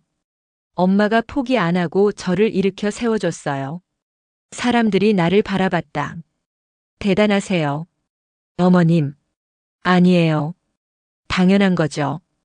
딸이니까. 식사를 마치고 사람들은 각자의 방으로 돌아갔다. 우리는 설거지를 하며 이야기를 나눴다. 엄마, 오늘도 보람찬 하루였어. 그래. 좋은 일 하니까 기분이 좋네. 엄마, 나 이 일 평생 하고 싶어. 평생? 응. 사람들 돕는 거. 위로하는 거. 이게 내 천직인 것 같아. 나는 딸을 안아줬다. 훌륭해. 엄마가 자랑스러워. 엄마 덕분이야. 엄마가 가르쳐 준 거야. 우리는 서로를 안고 한참을 있었다. 그날 밤 나는 일기를 썼다. 오늘도 좋은 하루였다. 지영이는 완전히 변했다. 이제 정말 착하고 따뜻한 사람이 됐다. 성준아, 우리 딸 제대로 컸어. 당신이 원하던 대로. 바닥을 알고 위를 알게 됐어. 이제 지영이는 혼자서도 잘 살 수 있을 거야. 고마워, 여보. 당신이 남겨준 것들 덕분에 우리가 여기까지 왔어. 일기장을 덮고 나는 창밖을 바라봤다. 달이 밝았다. 바다가 반짝였다. 이게 진짜 행복이구나. 나는 미소 지으며 잠들었다. 그로부터 5년이 지났다. 성준이네 바닷집은 이제 지역의 명소가 됐다. 많은 사람들이 찾아왔고 많은 이들이 위로받고 떠났다. 지영이는 사회복지사 자격증을 땄다. 더 전문적으로 사람들을 돕기 위해서였다. 엄마, 나 자격증 땄어. 축하해, 지영아. 이제 더 많은 사람들을 도울 수 있을 것 같아. 그래. 잘했어. 지영이는 새로운 남자도 만났다. 쉼터를 찾아온 봉사자였다. 착하고 성실한 사람이었다. 엄마 소개시켜 줄게. 이 사람 민수 씨. 안녕하세요, 어머님. 반가워요. 우리 딸 잘 부탁해요. 네, 열심히 하겠습니다. 1년 후 지영이는 재혼했다. 바닷가에서 작은 결혼식을 올렸다. 엄마, 이번엔 제대로 된 사람 만났어. 그래.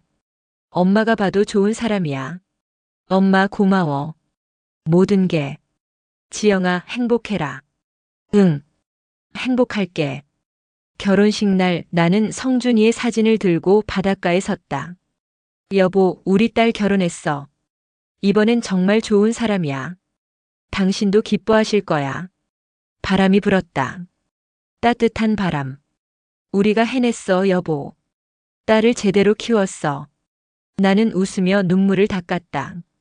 그날 밤 모두가 떠나고 혼자 남았을 때 나는 테라스에 앉아 바다를 바라봤다. 인생은 참 묘하다. 힘들 때도 있었지만 결국 다 잘 됐어. 휴대폰이 울렸다. 지영이었다. 엄마, 신혼여행 잘 다녀올게. 그래, 잘 다녀와. 엄마 사랑해. 나도 사랑해, 지영아. 전화를 끊고 나는 다시 바다를 바라봤다. 성준아, 우리 잘했지? 파도가 대답하는 것 같았다. 나는 미소 지으며 일어났다. 내일도 손님들이 올 것이다. 위로가 필요한 사람들, 쉼이 필요한 사람들. 나는 그들을 맞이할 것이다. 따뜻한 밥과 함께, 따뜻한 말과 함께. 이것이 내 삶이다. 그리고 나는 행복하다. 여러분, 여기까지가 오늘의 이야기였습니다. 모녀가 겪은 시련과 화해, 그리고 성장의 이야기. 때로는 진짜 사랑이 냉정해 보일 수도 있습니다. 하지만 그 냉정함 뒤에는 깊은 애정이 숨어 있죠. 바닥을 경험해야만 진짜 소중한 것이 무엇인지 알 수 있다는 교훈. 여러분은 어떻게 생각하시나요? 만약 여러분이 이 엄마의 입장이었다면 딸을 용서하셨을까요? 아니면 처음부터 모든 걸 말해주셨을까요? 댓글로 여러분의 생각을 들려주세요. 이 이야기가 여러분의 마음에 조금이라도 울림을 주었다면 좋아요 버튼을 눌러주시고 구독도 부탁드립니다. 앞으로도 여러분께 감동과 교훈을 드릴 수 있는 이야기로 찾아뵙겠습니다. 오늘도 여러분의 소중한 시간을 함께 해주셔서 감사합니다. 행복한 하루 되세요.